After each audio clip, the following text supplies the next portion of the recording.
2001년도에 개봉한 친구라는 영화가 있습니다. 그 영화를 보면 담임 선생님 역을 맡은 김광규 배우가 학생들에게 하는 대사가 있습니다. 너가 아버지 뭐 하시노? 이 대사는 지금까지 예능 프로그램에서도 패러디하면서 유명한 대사가 되었습니다. 어른들 죄송하지만 제가 여러분에게 질문 한번 하겠습니다. 너가 아버지 뭐 하시노?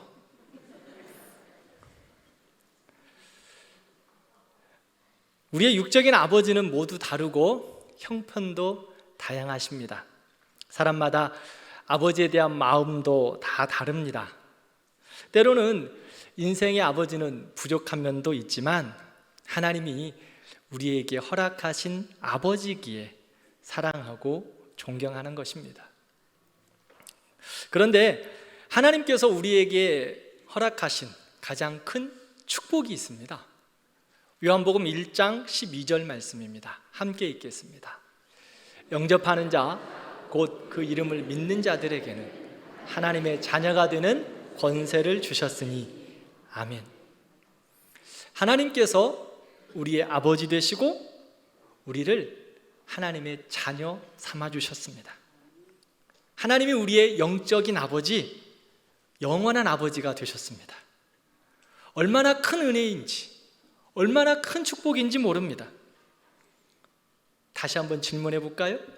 성도 여러분, 너가 아버지 뭐 하시노? 어떤 전도사님께서 이 대사를 가지고 만든 웹툰이 있습니다. 한번 보실까요? 제가 질문을 해볼 테니까 여러분들이 한번 답변해 보세요. 너가 아버지 뭐 하시노? 너가 아버지 뭐 하시노? 너가 아버지 뭐 하시노? 너가 아버지 뭐 하시노? 마지막입니다. 너가 아버지 뭐 하시노? 우리 아버지 짱이에요. 짱이랍니다. 하나님께서 우리 아버지 되셨어요. 그 아버지는 사랑이십니다. 창조주이십니다. 구원자이십니다. 그 아버지 짱이에요. 그 하나님께서 우리를 자녀 삼아 주셨습니다. 그래서 오늘 설교 제목이 뭐예요? 우리 같이 한번 해볼까요? 하나님의 아들 이한길. 자기 이름 넣어야지. 다시 한번요. 시작. 하나님의 아들. 그렇습니다. 하나님께서 우리를 하나님의 아들, 하나님의 딸 삼아 주셨습니다. 우리의 신분은 하나님의 아들과 딸입니다. 오늘 본문 14절 15절 말씀을 보면 사도 바울은 우리가 하나님의 영으로 인도함을 받아 양자의 영을 받았다라고 말씀합니다. 다시 말하면 하나님의 자녀가 되었고 하나님을 아빠라고 부르게 되었다, 이 말씀이에요. 양자라는 말은 법적으로 자녀를 삼았다라는 것입니다. 아들이면 아들이지 왜 하필 양자인가? 라고 질문하시는 분들이 있을 수 있습니다. 양자를 삼았다는 것은 우리나라의 문화와 또 다른 로마 시대의 배경을 이해해야 합니다. 우리나라에서는 양자라고 하면 조금 좀 부정적인 마음이 들기도 해요. 그런데 로마 시대에는 그렇지 않았어요. 그 당시에는 아버지의 권위가 아주 강했습니다. 자녀들이 부모님의 말에 순종하지 않거나 가문의 명예를 더럽히면 아버지가 아들을 추방할 수도 있었고요. 더 나아가 자녀를 죽일 수도 있는 권한이 아버지에게 있었다고 합니다. 그리고 반면 아버지가 양자로 입양하면 그 사람은 아들로서의 모든 권한을 부여받습니다. 아버지의 재산을 상속받을 뿐만 아니라 양자로 입양한 그 사람이 아버지에게 있어서 모든 권한, 가문의 대를 이을 수 있는 권한까지 그 양자에게 주어졌습니다. 그래서 로마 사람들에게 양자를 삼았다, 이 말은 자기 친아들보다 더 귀하게 여겼다, 자녀의 모든 신분과 권세가 자식하고 똑같은 대우를 받았다, 이런 의미입니다. 하나님께서 우리가 본질상 진노의 자녀였는데, 종의 자녀였는데, 하나님께서 우리를 양자로 불러내셨습니다. 하나님이 우리를 양자 삼아 주셨어요. 그리고 하나님을 아빠라고 부를 수 있게 하셨습니다. 그러면 하나님께서 어떻게 우리를 양자 삼아 주셨을까요? 하나님께서 하나님의 형상을 따라 사람을 만드시고 보시기에 심히 좋았다라고 말씀하셨습니다. 우리가 하나님 안에서 아름다웠습니다. 아름답다라는 말 지난주에 말씀드렸죠? 하나님다운 것, 예수님다운 것, 그것이 아름다움이었어요. 사람은 에덴 동산에서 하나님과 대화하고 예배하고 하나님을 기뻐하며 그 안에서 최고의 삶을, 아름다운 삶을 살았습니다. 천사가 부러워할 만했어요. 그런데 죄가 들어와서 아름다움을 깨트려 버렸습니다.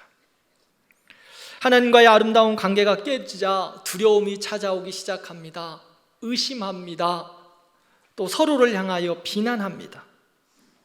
이제 그 하나님의 아름다움 가운데서 하나님의 다스림이 아니라 마귀의 지배 아래 살게 되었습니다. 하나님을 떠나 마귀의 종노릇을 하며 죄와 사망의 법이 그들을 다스리게 됩니다. 하나님을 떠나 살면 즐겁고 행복할 줄 알았는데 결국 죄의 종이 되어 괴로움과 두려움, 고통과 눈물로 살게 됩니다. 그러다가 사망에 이르는 것이 인생들의 모습입니다. 그런데 하나님께서 우리를 사랑하셔서 당신의 독생자 예수 그리스도를 이 땅에 보내주셨습니다. 예수님께서 우리를 위해 십자가에서 죽으시고 부활하셔서 우리에게 구원의 소망을 주셨습니다. 예수 그리스도 안에 있는 자에게는 결코 정죄함이 없고 생명의 성령의 법이 우리를 자유케 하셨습니다. 그리고 하나님은 우리에게 처음 사랑을 회복하게 하셨습니다.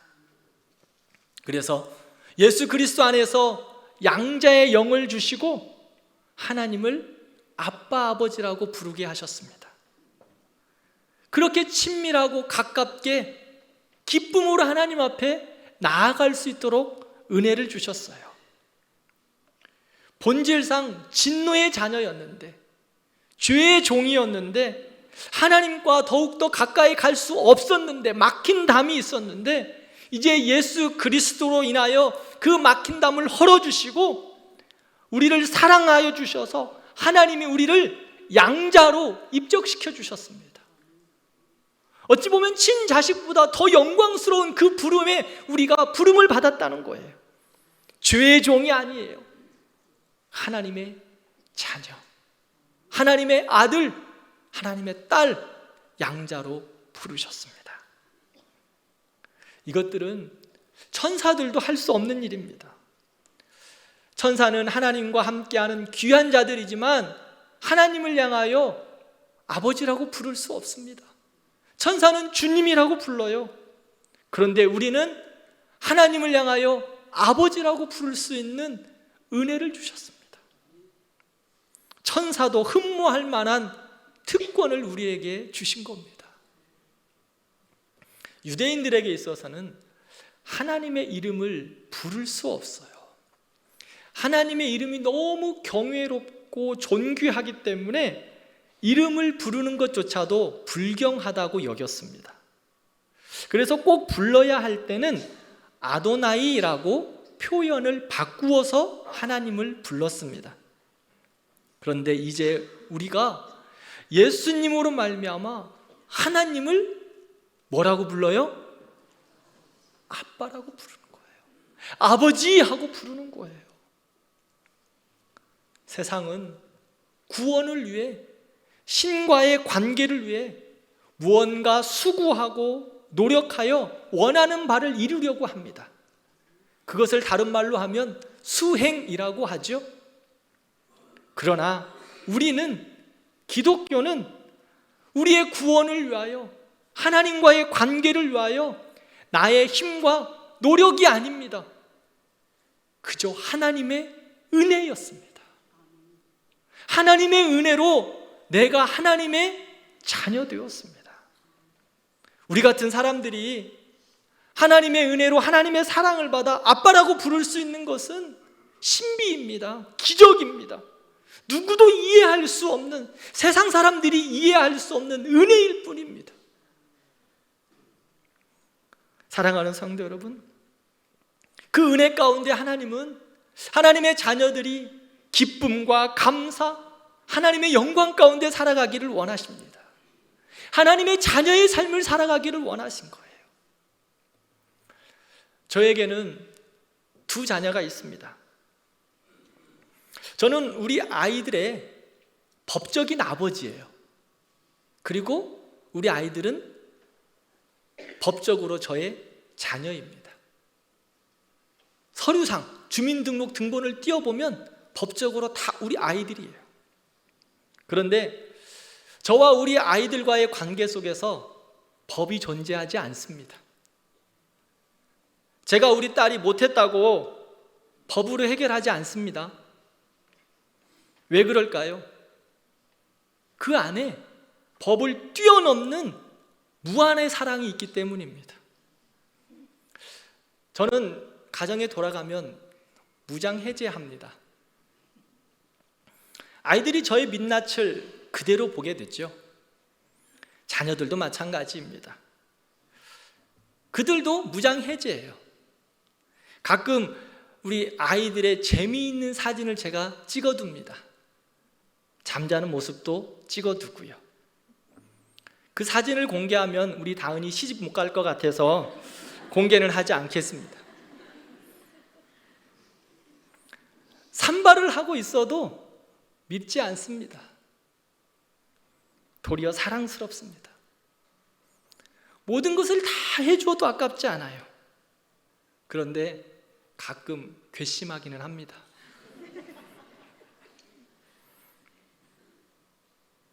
그럼에도 불구하고 제가 우리 아이들과의 그 관계 속에서 법적인 관계를 말하지 않습니다. 그리고 말할 필요도 없습니다. 왜 그럴까요? 아버지와 아들, 아버지와 딸이기 때문입니다. 이것은 은혜의 관계예요. 사랑의 관계입니다. 우리 하나님께서 우리 아버지 되셨습니다. 우리 아빠 되셨어요. 이 아빠라는 표현은 자녀들이 아버지를 부르는 가장 순수하고 친밀한 표현입니다. 금방이라도 달려가 안길 수 있는 분, 가장 친밀한 분이 우리 하나님 되셨습니다. 이제 우리는 무서워하는 종의 영이 아니라, 우리를 다스리는 그러한 종의 영이 우리를 다스리는 것이 아니라 양자의 영이 우리를 다스리는 겁니다. 그러므로 아버지 품에 달려가는 거예요. 그의 품에 안기는 거예요. 그의 뺨에 우리의 볼을 비비는 거예요. 그리고 아빠의 그 품 안에서 뛰노는 겁니다. 아무리 힘들어도 아빠는 자식들이 품 안에 노는 때 행복합니다. 기쁨이 있습니다. 사랑하는 성도 여러분, 그러므로 마귀의 심으로 인하여서 인생의 그 육신의 정욕, 안목의 정욕, 이생의 자랑으로 살아가는 것이 아니라 하나님 나라의, 하나님 자녀의 그 기쁨, 하나님 자녀의 영광, 자녀의 특권으로 누리면서 하나님의 자녀의 그 자유함으로 살아가는 우리 모든 성도들 되기를 진심으로 기도합니다. 세상에 속지 마세요. 마귀에게 속지 마세요. 하나님은 우리 아버지 되셔서 언제나 우리를 기다리시고 바라보시고 그 안에서 생명을 얻고 더 풍성하게 살아가기를 진심으로 원하십니다. 혹이나 세상은 우리 인생의 아버지의 그 관계 속에서 아픔으로 인하여 그 하나님 아버지와의 관계도 깨트리는 경우가 있습니다. 사랑하는 성도 여러분, 인생에 혹시 아버지과의 관계 가운데서 아픔이 있으셨습니까? 하나님 아버지의 그 은혜로 그 아픔까지도 해결하고 치유되는 은혜가 있기를 진심으로 기도합니다.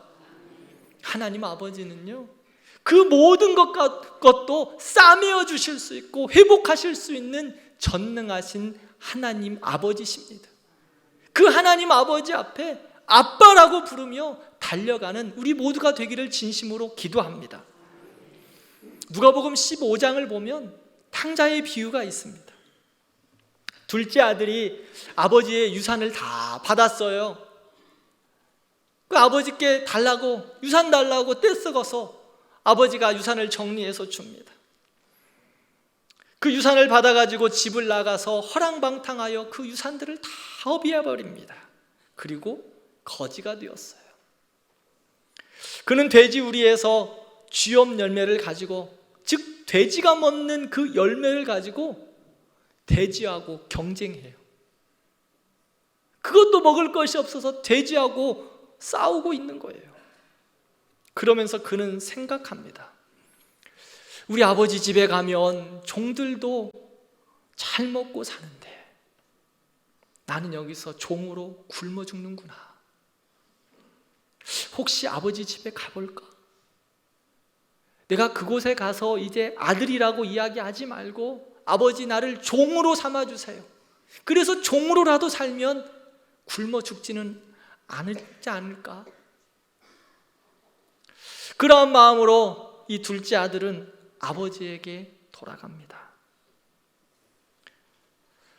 돌아온 그 탕자를 보고 아버지는 품에 안고 그 아들을 모든 것을 회복시켜 줍니다. 아들의 신분을 회복시켜 줍니다. 렘브란트가 그린 돌아온 탕자라는 명화가 있습니다. 이 그림 속에 아들을 한번 보십시오. 무릎 꿇고 있는 아들의 모습이죠. 거지도 산거지입니다. 신발도 다 찢어졌습니다. 머리를 보십시오.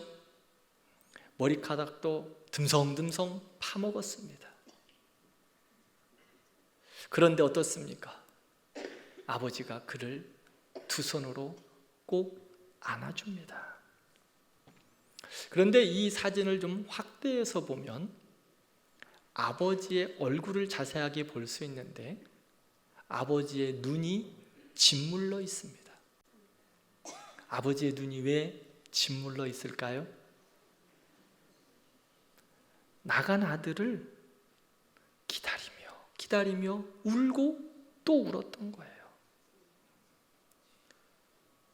아들 언제나 돌아올까? 집 나간 아들 언제나 돌아올까? 울며 기다려서 그 눈이 짓물렀어요. 쇠약해진 모습을 볼 수 있어요. 사랑하는 성도 여러분, 하나님 아버지는 우리를 향하여 이렇게 기다리세요. 아버지의 품은 우리의 모든 것을 받아주고 이해하고 용서하고 회복하시는 그러한 넓은 품이십니다. 사탄은요, 안 된다, 너 가면 있잖아, 아버지한테 맞아 죽어, 너 가면 끝장이야 라고 말합니다.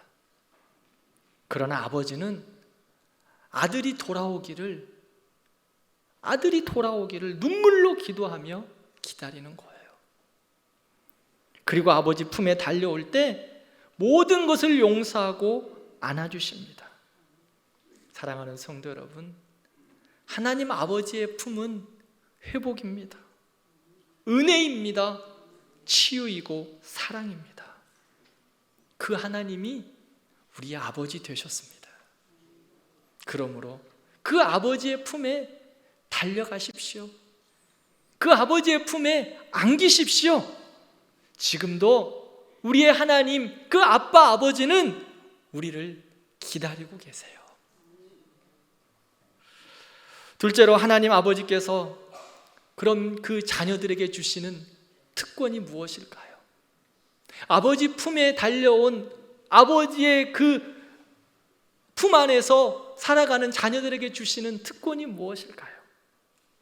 17절을 보면 자녀이면 또한 상속자, 하나님의 상속자다, 그리스도와 함께한 상속자다라고 말씀합니다. 하나님께서 우리를 예수님과 함께하는 상속자라고 말씀하고 있습니다. 자녀는 부모의 유산을 받을 상속권이 있지요.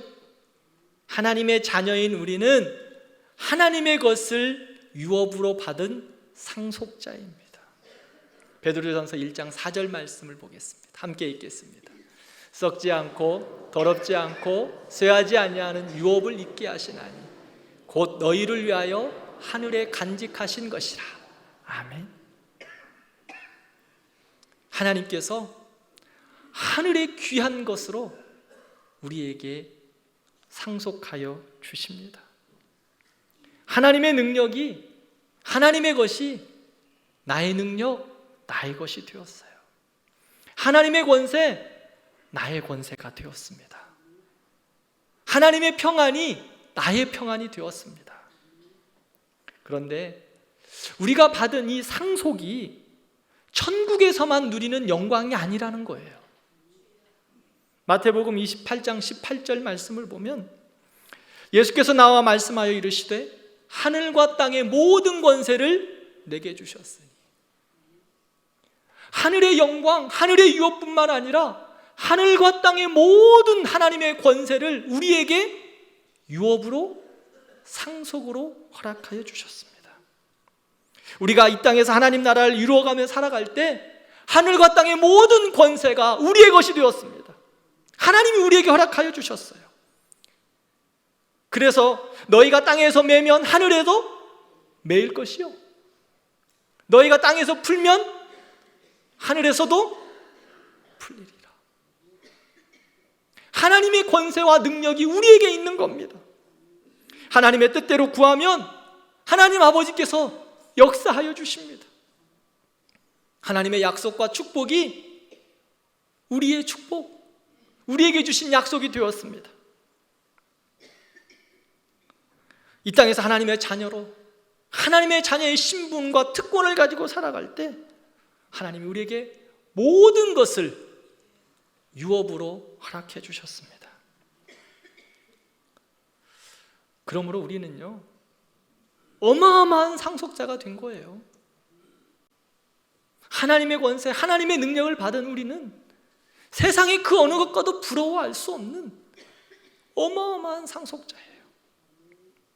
우리 앞에 있는 시시한 것들에만 집착하지 말고 하나님의 꿈과 하나님의 마음으로 그의 나라와 그의 의를 구하며 하나님의 능력으로 살아가는 우리 귀한 성도들 되기를 진심으로 축복합니다.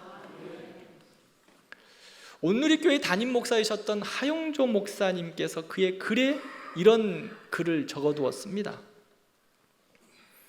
하루는 어머니께서, 하용조 목사님 어머니께서 아들들을 다 불러 모으셨다고 합니다.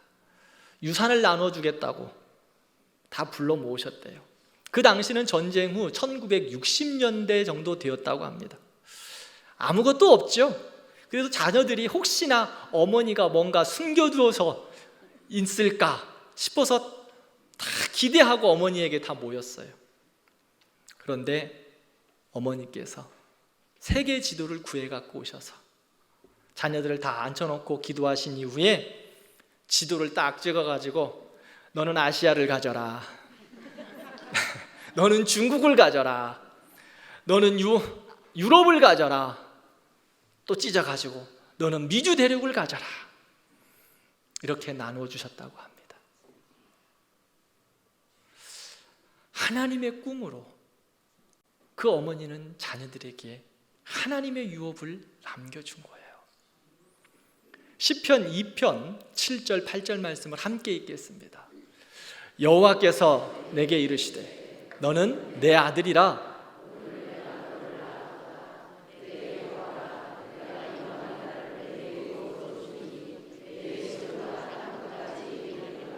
아멘. 하나님의 사람들은 유산을 받았습니다. 우리는 하나님의 유산을 받았어요. 아파트 한 채 가져라, 강남에 있는 땅 가져라, 이런 차원이 아니라는 거예요. 물론 그런 유산도 주면 좀 좋으시겠죠? 그러나 하나님이 우리의 아빠 되셨기에 그런 유산이 없어도 행복할 수 있습니다. 육신의 부모가 유산 주지 않아도 결코 불평하지 않을 수 있습니다. 하나님이 아빠 되셔서 하늘과 땅의 모든 권세를 우리에게 주셨고 세상의 모든 것들을 우리에게 유업으로 허락하여 주셨습니다. 그것이 더 크고 더 감사한 겁니다. 그리스도와 함께 이 나라와 민족을 섬길 수 있는 유산을 주셨어요. 능력을 주셨어요. 다윗에게 주시겠다고 약속했던 그 유산과 그 유업을 오늘 하나님이 우리에게도 동일하게 허락하여 주셨습니다. 그 은혜와 특권, 하나님이 주신 그 능력들을 마음껏 활용하시고 그 유업으로 하나님의 나라를 이루어가는 우리 모든 성도들 되기를 진심으로 기도합니다.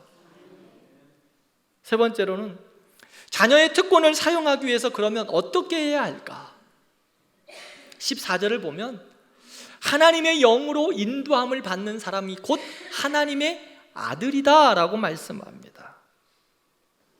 하나님의 자녀는요, 성령님의 인도하심과 보호하심과 역사하심 가운데 있는 거예요. 요한복음 14장 말씀을 보면 예수님께서 십자가에 죽으실 것을 말씀하실 때 제자들이 근심하고 걱정해요. 우리 주님 가시면 어떡하지?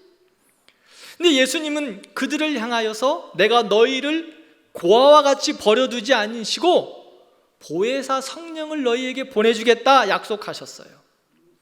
보혜사 성령은 돕는 분이십니다. 우리를 돕는 분, 그분이 우리와 함께 하시고 그분이 우리의 근심과 두려움을 물리치시고 그분이 우리에게 평안을 주시고 기쁨을 주시고 소망을 가지고 살아갈 수 있도록 능력을 허락하여 주십니다. 마귀는요, 처음부터 끝까지 우리가 하나님과의 그 아름다운 관계, 복된 관계 원하지 않습니다. 좋아하지 않아요. 지금도 여전히 죄로 인해 하나님과의 관계를 깨트려서 아빠라고 부를 수 없도록 만들어요. 그리고 그 아빠에게 달려가지 못하도록 계속해서 우리를 유혹해요. 하나님의 자녀임에도 불구하고 우리를 종처럼 영적 고아처럼 살도록 늘 시험하고 넘어지게 합니다. 이런 시험과 유혹 속에서 그러면 우리가 어떻게 하나님의 자녀로 하나님의 그 유업을 가지고 하나님의 능력으로 살아갈 수 있을까요? 그것은 성령님과 함께하는 거예요. 하나님의 영으로 함께하는 거예요. 성령으로 깨어있는 것입니다. 성령으로 충만하게 살아가는 겁니다. 성령의 충만함이 있을 때 하나님의 자녀의 능력으로 살아갈 수 있어요. 요즘 핸드폰 다 갖고 계시죠? 생활에 꼭 필요한 기기가 되었습니다.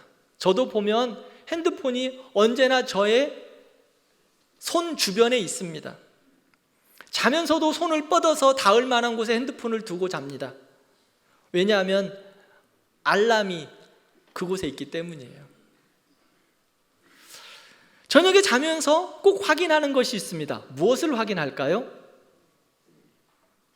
핸드폰 충전입니다. 핸드폰이 충전되어 있는가? 핸드폰이 충전되지 않으면 어떻게 되죠? 다 방전돼 버리면 알람 기능을 할 수 없습니다. 방전되면 핸드폰 기능이 하나도 그 역할을 하지 못해요. 아무리 비싼 핸드폰을 사도 방전되면 무용지물입니다. 그래서 핸드폰을 많이 사용하시는 분들은 어때요? 보조 배터리 가지고 다니면서 늘 충전하시잖아요. 사랑하는 성도 여러분, 우리가 하나님의 자녀로 살아가는데 꼭 필요한 것이 무엇일까요? 보조 배터리처럼 늘 가지고 다니면서 해야 될 것이 무엇이 있을까요? 성령의 충만입니다. 성령의 충만이에요. 성령의 충만함은 누구를 위함이 아니에요. 내가 성령 충만한 것은 하나님을 위함이 아니라 나를 위함입니다. 내가 하나님의 자녀로 살아가는 능력은 다른 곳에 있지 않습니다. 성령님과 함께 하느냐, 여기에 달려 있습니다. 충전되지 않는 핸드폰 들고 다니면 어떠십니까? 무겁기만 합니다. 아무 필요가 없어요. 사랑하는 성도 여러분, 우리에게 하나님의 자녀로 하나님의 능력과 권세, 하나님과 하나님의 평안과 자유함을 주셨는데 그것을 사용하지 못하고 언제나 죄의 종이 되어서 살아간다면 얼마나 슬픈 일이에요. 하나님이 주신 능력과 하나님이 주신 자유함과 권세가 있는데 하나도 사용하지 못하는 거예요. 다 방전되어 가지고 쓸모가 없는 거예요. 얼마나 슬픈 일입니까? 하나님을 아빠라 부르며 그분과 함께 살아가지 못하고 그분이 무서워 피한다면 얼마나 안타까운 일이에요. 우리에게 주신 하나님의 능력이 나의 능력이 되어 살아가기를 진심으로 기도합니다. 그렇다면 성령님으로 충만하게 충전하시기를 바랍니다. 성령님으로 충만하게 충전하셔야 합니다. 핸드폰 어떻게 해야 활용할 수 있다고요? 충전해야 돼요. 충전해야 돼요. 이 충전기를 가지고 충전해야 돼요. 그런데 지금 충전이 돼요? 안 돼요? 이걸 어디다 꽂아야 돼요? 전기 플러그에다가 꽂아야 되죠? 하나님의 사람들, 하나님의 자녀들, 성령으로 충만하게 플러그를 꽂으시기를 바랍니다. 그래야 능력이 있어요. 그러면 이렇게 성령의 충만함을 위해서 어떻게 해야 할까? 골로새서 3장 16절 말씀을 보면 그리스도의 말씀이 너희 속에 풍성히 거하여 모든 지혜로 피차 가르치며 권면하고 시와 찬송과 신령한 노래를 부르며 감사하는 마음으로 하나님을 찬양하라 라고 말합니다. 우리가 잘 알고 있는 에베소서 5장 18절 보면 성령의 충만함을 받으라 라고 이야기하죠. 그 앞에 비교 구절이에요. 골로새서 3장 16절과 에베소서 5장 16절 말씀은 병행 구절이에요. 세상의 것에 술 취하지 말라, 세상의 것에 충전하지 말고 성령으로 충만하라라고 말씀합니다. 그럼 어떻게 충만할 수 있느냐? 우리가 어떻게 충전할 수 있느냐? 어디에다가 플러그인 해야 되느냐? 그리스도의 말씀 앞에.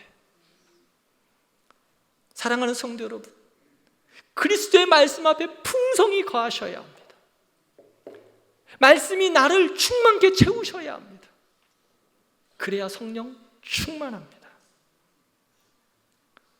성령의 사람이 되어 우리 모든 성도들이 하나님의 능력과 권세로 살아가기를 저는 진심으로 기도합니다. 그러면 그리스도의 말씀 앞에 충전하세요. 90일 성경 통독 계속 진행 중입니다. 말씀 잘 듣고 계시죠? 혹이나 아직 시작하지 못한 성도님들 계시면 오늘부터 다시 시작하세요. 우리를 하나님이 자녀로 불러주셨어요. 그 능력으로 살아가야 되잖아요. 그 권세로 살아가야 되잖아요. 이왕 예수 믿는 거, 하나님의 자녀로 불러주셔서 이왕 예수 믿는 거, 하나님의 권세와 자유함과 능력으로 살아가야 되잖아요. 그렇다면 말씀이 나에게 있어야 돼요. 말씀이 나에게 있어야 돼요. 두 번째, 피차 가르치며 권면하라라고 말합니다. 피차 가르치고 권면하는 것. 성도의 교제를 통하여 성령님의 충만함을 받을 수 있습니다. 말씀을 서로 나누고 함께 격려하고 축복하고 기도 제목을 나누고 손잡아 주는 거예요. 그래서 교회가 필요한 거예요. 교회 안에 또 무엇이 필요할까요? 가장 좋은 모임이 지금 어떤 모임이에요? 그렇죠, 목장이에요. 이렇게 함께 공예배를 드리는 우리 모든 성도들의 예배도 성령의 충만함의 통로예요. 맞습니다. 또한 여러분의 목장이 피차 가르치고 권면하고 격려하고 축복하는 여러분들의 목장이 성령의 충만함의 통로예요. 마지막으로 시와 찬송과 신령한 노래로 하나님을 찬양하라고 말합니다. 이것을 통하여 성령의 충만함을 받을 수 있습니다. 사랑하는 성도 여러분, 우리의 입을 열어 하나님을 향하여 찬송하세요. 우리의 눈을 들어 하나님을 노래하세요. 얼마나 좋습니까? 요즘은 유튜브 틀기만 해도 찬양을 같이 따라 부를 수 있어요. 목사님, 나는 잘 노래를 못해서 노래를 못하는 게 아니라 안 하는 겁니다. 목사님, 요즘 노래는 너무 어려워서 요즘 찬양은 따라하기가 힘들어요. 저도 힘들어요. 그런데 자꾸 들으면서 따라 부릅니다. 우리 이다효 전도사님이 부르는 찬양, 제가 부르기가 솔직히 어렵습니다. 그런데 이다효 전도사님 찬양하는 것 제가 잘 모르면 자꾸 듣습니다. 저도 열심히 듣고 따라 불러요. 왜? 요즘 박자 맞추기 너무 어려워요. 우리 어른들 더 하실 거예요. 그러나 함께 찬양하는 거예요. 더 많이 듣고 더 따라 부르는 거예요. 그러면 어떤 은혜가 있을까요? 한번 해보세요. 성령의 역사하심을 우리가 경험하게 돼요. 유튜브 가지고 같이 찬양하면서 은혜 가운데 눈물을 흘리게 돼요. 기도하게 돼요. 하나님이 찬양하면서 우리를 성령의 충만함으로 역사하십니다. 에베소서 5장을 보면 성령으로 충만하지 않으면 어리석은 자라고 말합니다. 다른 표현으로 이야기할까요? 성령의 충만함이 없으면 미련하다.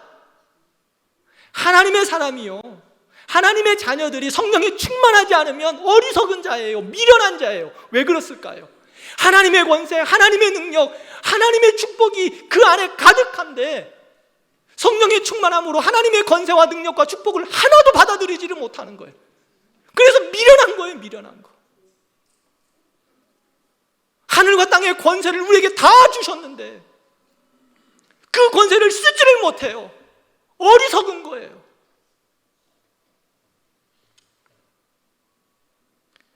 하늘과 땅의 모든 권세가 있는데 그것들은 다 뒤로 물려놓고 자기 앞에 보이는 세상의 가치로만 살아가는 것, 얼마나 어리석습니까? 사랑하는 성도 여러분, 예수님 믿으면서 사탄의 놀림감 되면서 신앙생활하지 말기를 바랍니다. 예수 믿으면서 사탄이 우리를 비웃으면 얼마나 창피합니까? 사탄의 그 비웃음을 짓누르고 짓밟아서 승리하는 삶을 살아야 되지 않을까요? 하나님께서 우리에게 그런 권세와 능력을 주셨는데 말이에요. 사탄의 놀림감으로 신앙생활을 하지 말고 성령의 충만함으로 하늘의 권세와 능력과 축복으로 살아가는 우리 모든 성도들 되기를 진심으로 축원합니다. 그것은 우리의 힘과 능력으로 할 수 없습니다. 수행으로 할 수 없어요.